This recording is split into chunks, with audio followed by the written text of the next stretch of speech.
Hey everybody, welcome back. It's the Nutty Buckeye here. If this is your first time here, welcome. If you found me again for the third time, I'm very thankful for you returning. I hope you enjoy the content of today's video. I'm having a great weekend. My wife and I saw the Batman. We really enjoyed it. It was a fantastic movie. We are excited because our Buckeyes are in the second round of the NCAA tournament. They're actually playing right now. They're not doing too hot, but oh well, it's a good game. And it's just beautiful weather right now, and it's St. Patrick's Day weekend. So just a beautiful day, a beautiful time all together. But the thing I wanted to talk about and go over with you guys is something that my family and I collect. We all enjoy, and we find it a great collectible. But we've heard some people say that they feel that the collectibles are kind of dumb and silly. But I just wanted to stand up and go over some of them and go over the detail and what a great collectible I think it is. And that collectible is Pops. I really think they are some of the coolest stuff you can find. Great collectibles. They go over so many things on the industry. You can find them for all kinds of stuff. Sports heroes, movies, TV shows, comic book characters, anime. And when I get responses or I see people say, "Oh, those are dumb. They're so boring. They're children's things," or "Why would you want to collect those?" It kind of blows me away because some of these in our collection are so amazingly detailed. It makes you think that not only are they just amazing collectibles, but just almost sometimes pieces of works of art because they're so well done. It's just mind-boggling. But we'll get into today's video and go from there and see what you guys think. At the end of the video, if anybody's got any comments on Pops they collect, or if you feel it is a silly hobby, let me know in the comments below. But this is just something I wanted to talk about today. And at the end of the video, if you feel there's something you'd like to talk about or something that you'd like me to go over, let me know, because I'd love to go over something that any of you viewers like to watch or would like to see. All right, thanks a lot. I'm getting into the video now. As I was saying, there's Pops for kind of pretty much all collectibles or all collections. As you can see here, we've got some from anime series that you can collect. You've got them from all different aspects. And the ways people collect them, some people collect them where they'll keep them in the box. They'll keep them, as you see here, where they'll store them in the box. They'll take them out of the box. I'll show you some of those here in a moment. And some people will keep the box even after they take it out, just so they can put them back or have it for a collectible thing, maybe if they ever decide to resell it. And these are just different things. I guess it depends on the way you want to have your collection, how you want to do it.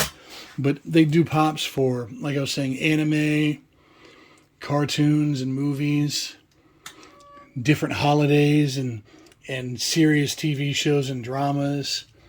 And they have Pops of all sizes. Like here's one of a regular Pop size figure on a big mount, like a Din Djarin on a bantha, and you can see the child Grogu back in the back. And then we've got like more 10 inches. We've got a large 10-inch Din Djarin and Grogu there, and this large anime one with Pusheen. She's another large 10-inch Pop. And then some of the smaller ones you can see, we've got keychain Pops that are really just like regular Pops, but they have keychains on them, and they're just like a regular Pop, but you can take them around in your pocket, put them somewhere, hang them on the backpack, things like that. Just really unique ways to carry Pops for your collection. And as you can see, these are all still stored in their boxes, and they're nice and mint. And as you can see, some of them had the like the Pusheen only at Target. Over here, only at Target for the Pikachu. One back here, only at Walmart. Pops, sometimes they have them where they're sold at unique retailers. So you have to kind of go around to different stores to help complete your collection. So it's almost like a scavenger hunt. Not really a scavenger hunt, I guess. Well, maybe so, but it's a hunt to try and find things that you want to do to have your collection going. And it just, I don't know, it's something enjoyable to look for all this stuff to keep you going. Because I'm a collector and I like to do that stuff. I know some people might not enjoy it. But then other ones, as you can see here, this Forlom. It's a 2016 Galactic Convention exclusive. That one was given out like at different conventions during that year, 2016. This R2 back here, he was part of a membership club for the Smuggler's Bounty. When you ordered things from Star Wars, an order membership company, and that's how you got them. So you could get exclusive pops all over the place. One thing I wanted to point out as well, this exclusive one from Walmart, this Imperial Death Trooper. If you can see in there the way the light's hitting him, he's actually chromed out. So some of the exclusives they do are like that, like the Din down here, he's all chromed out. And they do really unique collectibles for the different ones. And they have them for all different series and walks of life for people to collect them and enjoy them. Like right there, we've got the Witch King. What a unique and cool looking pop. Look at all the details on the robe, the flames on the sword there. Looks like they're see-through. And you got Mary down here drinking a beer with Omega Red, just throwing some back. And then you've got Jack on Halloween Hill singing to Sally. What a wonderful couple. They love each other so much. And Dritz and Guinevere, how awesome they are for the fantasy realm. Two of the greatest creations, in my opinion. R.A. Salvatore, when he created them, I mean, he did something really special. And then Pikachu, I mean, he's adorable, but I'm not really into Pokemon. That's one of my wife's collections. She is a huge Pikachu fan. He is absolutely one of her favorites. And then from one of the funniest and decent dramas on TV, and a great comic book written by Garth Ennis back in the day, Preacher, you've got Arseface. In my opinion, he's one of the best pops from that collection. My wife has that collection, but I pulled him from hers just to show it off. Then we've got Wrecker. I've got all the Bad Batch, but I just pulled Wrecker out. Wrecker, are you happy to be here? He's kind of undecided. Then you got another one of Jack, like he's singing in the rain on the statue in the middle of the park. And then look, we could even do pets. Like we've got a husky in our house, and you can do a pet. So my daughter let me have her husky for this showing. And then you've got some Bob Ross. You've got a real cool Bob Ross painting, and you can see that his palette there is actually translucent. You can see through his palette. Just the little details, all the different color splotches on his palette ready to go. So he can put the different little color palettes on his, or the colors on his paintings. Because without those different colors, he wouldn't be able to have the happy little trees. And here he is showing off his painting with the little happy little trees and putting them all together.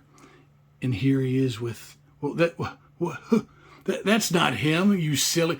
That's Deadpool. And see, even that, they can do gags where they have different characters, and they'll just do it all over the place. Funko will pull no punches when they're doing their pops. But then you've even got Bob Ross making fun of himself, God rest his soul, where he's stepping in a pot of paint, a whole can of paint while he's working on painting. And he's here in his overalls. But some really unique, awesome designs for the pops. You got Zero here, looking all cool and floating around with his pumpkin nose, right next to the husky of Sabine. And then, in my opinion, the absolute coolest, I've already showed you a couple, but you've got the 3 hunters here. The coolest and most awesome pops ever made. Gimli, son of Glowin. How heroic he looks. Aragorn, son of Arathorn. With his sword, if he could, he will do everything to protect Frodo, to deliver the ring. And then you've got Legolas with his bow and his elven eyes. They'll see the ring that it's delivered properly. But the one of all of them that just totally blew my mind is the King of the Dead. You can see the skull through the translucent, rotting zombie flesh. You can see the teeth through some of the flesh. Then you've got the old, rusty sword of the king that he has, because he was the king of his people at one point. He just did not answer the call that he was supposed to, hence why he has lived forever as a ghost, the king of the dead. But the translucent part of the plastic, the rust and the patina on the crown, oh, it's just amazing. Like the ghostly work for the hand, the cloak. Sorry, I'm trying to look at it as well as film, and it's just mind-blowing. He's actually one of my favorite characters in the story, because somebody who betrayed his oath that's now fulfilling it just to free his people because of what he did in the past. But I mean, that pop, the amount of detail in it is just absolutely amazing. But those Lord of the Ring ones were some of my favorite, some of my absolute favorite. But as you can see, pops are all over the place in my collection. I've got more. I've got a boba and got just pops everywhere. I've got another den over there riding a blurg. So it's just a great way to collect. They're not too expensive. They're usually about anywhere from $8 to $11, $12 unless you go with the big ones. And it's a fun thing to give as gifts, a fun thing to collect. And as I was showing you the detail on some of these sculpts and some of these paint jobs is absolutely amazing. Like they remember Aragorn's necklace, his ring, the way the mud on the boots. And I was just showing you the King of the Dead. Absolutely amazing. I don't know how people can say it's not a true collectible or something that is dumb, because I think these are just fantastic. And I completely forgot, because these are just always up. I love these guys. My Overwatch Pops. I absolutely adore my Overwatch Pops. You cannot, I mean, I don't care I don't know what's going to happen with the Overwatch game, but my Overwatch Pops, I love them to death. Like Torbjorn, he's my dude. I love Torbs. Absolutely love him. He's my boy. But as I was saying, I was going to make this a shorter video, and I just wanted to get on and talk about something that was important to me and find out what your guys' thoughts were. So sorry for rambling there for a bit at the end. I just got a little carried away. But I just really wanted to go on and talk about Pops and let you guys know my feelings on them, and just describe why I felt that they were not the dumb toss away things some people seem to think they are. But I really do think they're great collectibles, a fun hobby, and a wonderful thing to add to somebody's collection, or to just be the collection in itself. So I'd like to hear what you guys think. If you guys collect Pops, if you do, who's your favorite Pop in your collection? If there's a theme you collect, if there's a series you collect, and how you collect them. If you collect them by keeping them in the box, taking them out of the box, do you throw the boxes away? What kind of a collector you are for Pops? Let me know in the comments below. I'd love to hear and respond to some of you. And if you haven't yet, I would love to have you subscribe to the channel. And if you liked what you've seen and about the Pops and the videos and what I was showing you, please give the video a like. And don't forget, if you do, to hit the notifications so you do get notified when I hit my 4th video for April. because my goal is to do one video every month through the year and see if I can get it going. And if it's something I like and learn how to really do the editing, I'm going to try and keep going and see how this YouTube thing turns out for me. So again, I'd love to hear your feedback on the video itself, hear your feedback on Pops and everything else about the video. But one thing I do want to say is, no matter what's going on in everybody's lives, if you're down, if you feel like you just can't go on any further, or there's something bothering you, just remember that there's always somebody out there to talk to. That no matter what you're dealing with, what you're going through, that there is somebody that you can turn to. There's someone always out there that's willing to listen to you, talk to you. There's people that care about you. Somebody will talk to you no matter what you're dealing with. Nobody should ever feel like they're alone. Like, even if you need to reach out to somebody online, just send them a message. There is somebody who is there for you. Trust me, no matter how dark you feel it is, there is somebody there for you. So just remember that and stay happy. The world's a great place, and just keep your chin up. I hope you enjoyed the video. Pops are awesome. Lord of the Rings is awesome. God bless. Have a great weekend. Take care.